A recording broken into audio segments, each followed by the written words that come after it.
Voter তালিকা জালিয়াতির অভিযোগকে কেন্দ্র করে আবারও উত্তাল হয়ে উঠেছে ভারতের রাজনীতি। বিহারের ভোটার তালিকায় ও বিগত লোকসভা নির্বাচনে ভোট জালিয়াতির অভিযোগ আনে বিরোধী জোট India.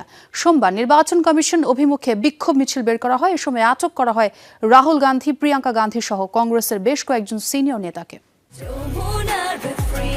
Innovation for smarter life. সোমবার পূর্ব নির্ধারিত কর্মসূচির পরপরই পুলিশি বাধার মুখে পড়েন ভারতের বিরোধী দলীয় এমপিরা। ব্যারিকেড উপেক্ষা করেই নেমে আসেন পথে।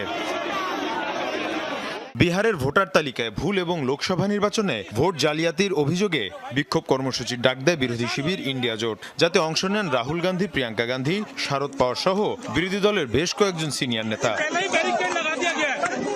এ সময় নিরাপত্তা বাহিনীর সাথে তাদের ধাক্কাধাক্কি হয়। এক পর্যায়ে নির্বাচন কমিশন অভিমুখে মিছিল বের করা হলে রাহুল গান্ধী, প্রিয়াঙ্কা গান্ধী সহ বেশ কয়েকজনকে আটক করা হয়। এ সময় ক্ষোভ জানিয়ে বিরোধী নেতারা বলেন, স্বৈরাচারী আচরণের মাধ্যমে কেড়ে নেওয়া হচ্ছে সাংবিধানিক অধিকার।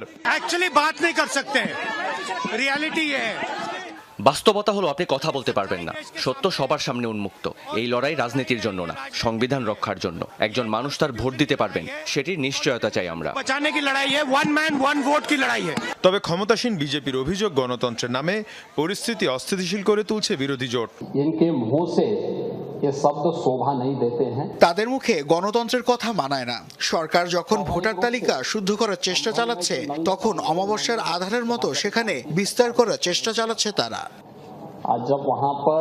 সম্প্রতি বিহারে ভোটার তালিকা হালনাগাদের সময় নতুন শর্ত আরোপ করে প্রশাসন। ভোটারদের প্রমাণস্বরূপ নাগরিকত্বের সনদ সহ 11টি নথি জমা দেওয়ার নির্দেশ দেওয়া হয়। তারই কঠোর সমালোচনা জানিয়ে আসছে বিরোধী জোট। মীর মুশফিকা হাসান, যমুনা নিউজ।